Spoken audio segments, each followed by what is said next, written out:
নমস্কার বন্ধুরা, আমার পিছনে নিশ্চয়ই দেখতে পাচ্ছেন কাশফুল। বন্ধুরা, কাশফুল তো আমরা দেখি সব সময়, কাশফুলের অনেক গুণ আছে।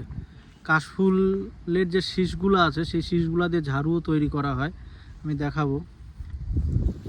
এই যে ঝাড়ু, কত সুন্দর এই শীষ দিয়ে ঝাড়ু তৈরি হয়। এগুলি এই শীষ দিয়ে ঝাড়ু তৈরি করছে, শীষগুলা বাঁধছে।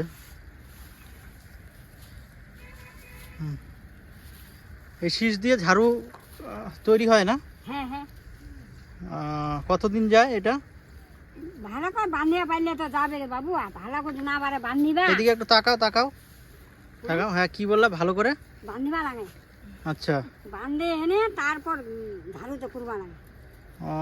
ওই কাশ ফুলগুলা যে আছে ওই ফুলের শীষগুলা দিয়ে ঝাড়ু তৈরি করো? হ্যাঁ হ্যাঁ, আর ঠোঙ্গার মতন হুম কিবা কিবা দিয়ে এনে হুম।